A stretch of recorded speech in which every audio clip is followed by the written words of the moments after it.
దేవుడు ఏమి చేసినా మన మేలుకే చేస్తాడు అని మనం ఎప్పుడు కూడా మర్చిపోకూడదు. ఈరోజు నీ జీవితంలో ఈ కీడు జరిగింది అంటే ఒకరోజు అది మేలుకి అది తిరిగి వస్తుందని నువ్వు నమ్మాలి. అది నమ్మిన ఒక వ్యక్తి జీవితంలో జరిగిన ఒక అద్భుతమైన సంఘటన. ఆ పట్టణంలో ఒక పేద రైతు ఉన్నాడు. అతనికి ఒక్కగానొక గుర్రం ఉంది. ఆ ప్రదేశంలో అతను రెండవ గుర్రాన్ని కొనుక్కునే స్తోమత లేక ఆ ఒక్క గుర్రానికి మరో పక్క తన కుమారుడిని పెట్టి ఆ పొలాన్ని దున్నుతూ ఉన్నాడు. అప్పుడు ఆ ఊరు వారు అందరూ వచ్చి, ఒక్క గుర్రంతో పొలం దున్నుతున్నావు అని అందరూ హేళన చేస్తున్నారు. అప్పుడు ఈ పేద రైతు అన్నాడు, ఆ ఒక్క గుర్రమైన నాకు దేవుడు ఇచ్చినందుకు ఆ దేవునికి స్తోత్రం అని అన్నాడు. వాళ్ళందరూ కూడా వీడి పిచ్చి అని వెళ్ళిపోయారు. ఆ రాత్రిపూట ఆ గుర్రం ఏం చేసిందంటే, ఆ ఒక్కగానొక గుర్రం కూడా అది అడవిలోకి వెళ్ళిపోయింది. అందరూ కూడా ఆ ఊళ్ళో వాళ్ళందరూ వచ్చి, ఆ ఒక్క గుర్రమైన ఇచ్చాడు దేవుని స్తోత్రం అన్నావు కదా, ఆ ఉన్న గుర్రాన్ని కూడా దేవుడు తోసేసాడు అని చెప్పి వాళ్ళందరినీ హేళన చేస్తున్నారు ఈ పేద రైతుని. అప్పుడు ఆ పేద రైతు అన్నాడు, నా దేవుడు ఏమి చేసినా అది నా మేలు కోసమే చేస్తాడు అన్నాడు. అప్పుడు తెల్లవారిపాటికి ఈ అడవికి వెళ్ళిపోయిన ఒక్కగానొక గుర్రం ఉంది చూసారా, ఆ గుర్రము వస్తా మరొక గుర్రాన్ని తీసుకొచ్చింది. అప్పుడు ఆ గుర్రాన్ని చక్కగా 2 గుర్రాలు అయిపోయినాయి.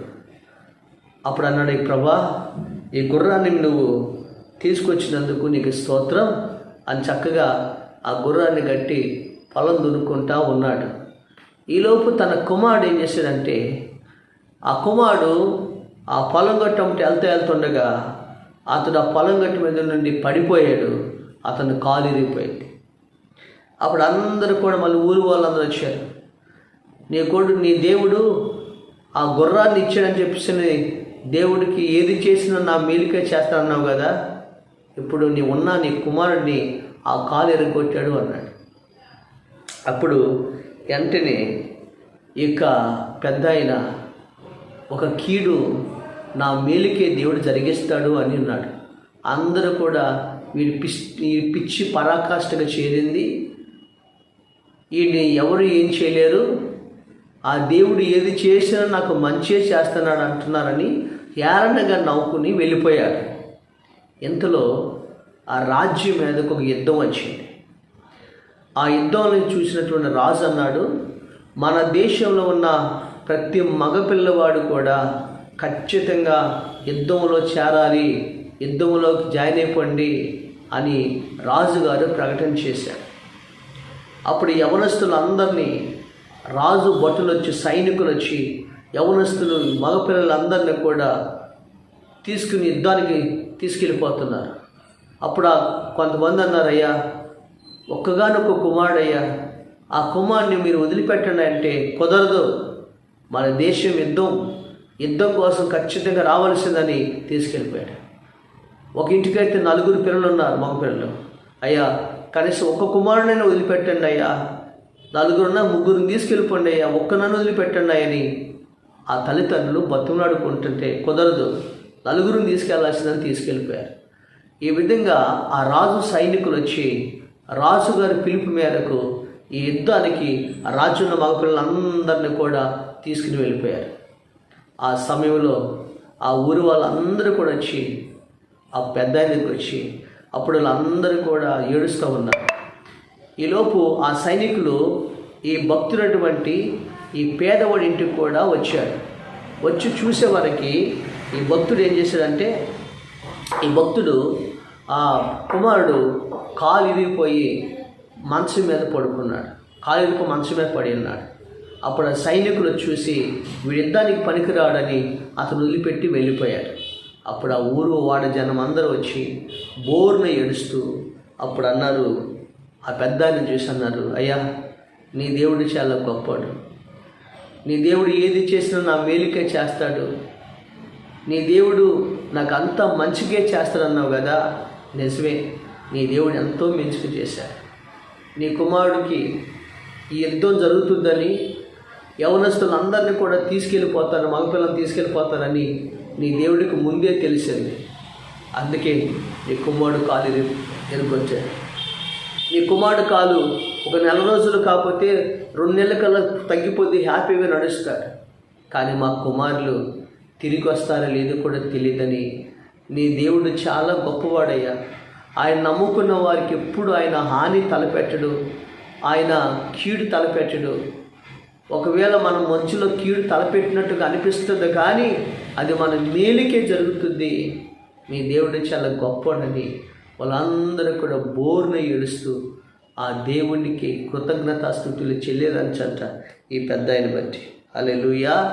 ఈరోజు వాళ్ళందరూ కూడా అన్నారు, పిచ్చోడు అనుకున్నారు, కానీ ఆ దేవుడే వాళ్ళ జీవితాలు ఎంత అద్భుత కార్యం జరిగించాడు. ఆ మేలు కీడుగా కనిపిస్తున్నాయి అన్నీ కూడా మేలుగా జరిగించాడు ఆ దేవుడు. దేవుని స్తోత్రం. ఈరోజు నీ జీవితంలో కూడా అనుకోవచ్చు అందరూ కూడా, ఏంటి నీ దేవుడు ఇలా చేసాడేంటి, ఏం జరిగింది నీ జీవితంలో అని అనొచ్చు. నీ ముందు అంతా కనిపిస్తుంది శూన్యమే కదా, ఎక్కడ బాగుపడ్డావు నువ్వు దేవుణ్ణి నమ్ముకొని, ఏమి మారింది నీ జీవితంలో, ఏమి సాధించావు నీ బ్రతుకులో అని అనొచ్చు. కానీ అది దేవుడికి తెలుసు. ఈరోజు నీ జీవితంలో జరిగిన ఈ నష్టం, జరిగిన ఈ కీడు, జరిగినటువంటి ఈ పరిస్థితి రేపు లాభదాయకంగా మారబోతుంది, మేలుగా మారబోతుంది. దేవుడు మన జీవితాల్లో ఏది చేసినా అది నీ మంచికే చేస్తాడు. ఆయన ఎప్పుడు నీకు కీడు తలపెట్టే దేవుడు కాదని నీ వెరిగి ఇప్పుడున్న కష్టాన్ని బట్టి దేవుణ్ణి నిందించకుండా దేవునికి కృతజ్ఞతాస్తుతులు చెల్లించాలి. దేవునికి స్తోత్రం కలుగునుగాక. హల్లెలూయా.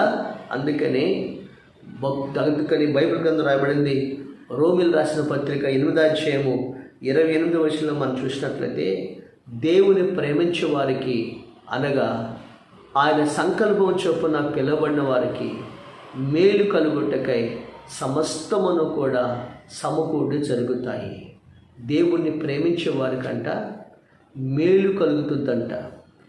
దేవుణ్ణి ప్రేమించే వారికి మేలు కలుగుతుందంట. రెండోది, సమస్తమును సమకూడి జరుగుతాయంట. అందుకని ఏవో ఒక మాట అంటాడు, ఏమంటాడు తెలుసా, ఒకేసారిగా సమస్తాన్ని పోగొట్టుకున్నాడు, ఒకేసారిగా సర్వాన్ని పోగొట్టుకున్నాడు. అందరు అంటున్నారు, ఏవు భార్య వచ్చి అంటుంది, దేవుడు అంటున్నావు, ఏం చేశాడయ్యా నీ దేవుడు, ఆ దేవుణ్ణి దూషించి చచ్చిపోరాదు అని భార్య ఏబుని తిడుతుంది. అప్పుడు ఏమన్నాడు, మనం ఇంతకాలం మేలు అనిపించలేదా, ఆ దేవుడు ఇచ్చినవి కూడా మనం తినలేదా, ఈరోజు ఆ దేవుడు మన కష్టం వచ్చేవారికి, నష్టం వచ్చేవారికి ఆ దేవుడు మనకి పరాయివాడు అయిపోయాడా ఆయన అని ఆ దేవుడే ఇచ్చాడు, ఆ దేవుడే తీసుకున్నాడు, ఆ దేవునికి మహిమ కలుగునుగా కానీ ఏవో దేవుని మహిమపరిచాడు. ఏవో స్నేహితులు వచ్చారు, ఎదుగో నీవేం పాపం చేసేవో, ఏవో నీ పిల్లలు ఏం పాపం చేశారో అందుకని ఉన్నట్టుకుండా ఒకేసారి దరిద్రుడు అయిపోయావు, ఒకేసారి అన్నీ కోల్పోయావు, నష్టమైపోయావు. ఈ రోజున సమస్తాన్ని కోల్పోయి శూన్యముగా మారిపోయింది నీ బ్రతుకు. ఎక్కడ ఒకప్పుడు పేరుగంచినవో ఇప్పుడే నీ జీవితంలో ఈరోజు నీ జీవితంలో ఆ పేరు పోయిందయ్యా. ఈరోజు అని ఏముని నీ శరీరానికి రోగం వచ్చింది, నీ సమస్తాన్ని నష్టపోయావు. ఇంకా నీ దేవుడు ఏం చేశాడయ్యా, నువ్వేం పాపం చేసావు అని ఏబుని దెప్పుతావంటే ఆ ఏబు అంటాడు, నా దేవుడు అన్యాయం చేయట అసంభవం, నా దేవుడు దుష్కార్యం చేయట అసంభవం అంటాడు. దేని స్తోత్రం. దేవుడు అన్యాయం చేయడని చెప్తున్నాడు. ఈరోజు నీ జీవితంలో కూడా ఏమంటాడు, నా ఎముకలు క్షీణించిన, నా మాంసం క్షీణించిన నా విమోచకుడు సజీవుడు అని ఆ దేవుడిని మహిమపరిచాడు. ఈరోజు ఏబు జీవితంలో కూడా తాత్కాలికంగా సమస్తము కోలుకున్నట్టుగా కనిపించింది, కానీ దేవుణ్ణి ప్రేమించే వాడికి మేలు కలుగుటకై సమస్తము సమకూడి జరిగినాయి. మళ్ళీ పోగొట్టుకున్న సమస్తాన్ని రెండంతలుగా తిరిగి దేవుడు ఏబుకి ఇచ్చాడు కదా. ఈరోజు ఎన్నోసార్లు ఏబు గురించి చెప్పుకున్నాం కదా. ఆ ఏబు ఏమన్నా తెలుసా? ఏబు ప్రార్థన మారల, ఏబు యథార్థత మారల, ఏబు అరుణోదయం లేచి బళ్ళు అర్పించడం మారల, ఏబు తన స్నేహితుల నిమిత్తం మారల, ఏబు దేవుడి విషయంలో ఏది మారల. దేవుడి కొరకు చేయవలసిన అన్నీ కూడా చేస్తూ ముందుకెళ్ళిపోయాడు. ఆ దేవుడు అతనికి పోగొట్టుకున్న దానికంటే రెండంతలు అధికముగా ఇచ్చి అతన్ని ఆశీర్వదించాడు. దేని స్తోత్రం. ఈరోజు నీ జీవితంలో కూడా నీకు దేవుడు ఏమి చేసినా అది నీ మేలుకే చేస్తాడు, కానీ అది నీకు కీడు జరగదు. కాబట్టి ఆ దేవుని స్తుతించి ఆ దేవుడి చిత్తానికి తల వంచి నువ్వు అది నీకు కష్టమైన నష్టమైన ముందుకు సాగిపో.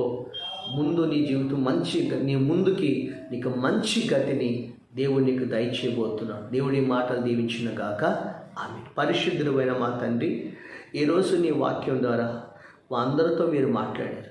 మా జీవితంలో ఏది చేసినా ఏమి జరిగినా అది నీ మంచికే చేస్తావని ప్రభు మేము గుర్తిరిగి దాని ప్రకారంగా మేము అది మా జీవితంలో నీ చిత్తం చేయటానికి సహాయం చేయమని యేసు నామమున తండ్రి. ఆమేన్, ఆమేన్, ఆమేన్.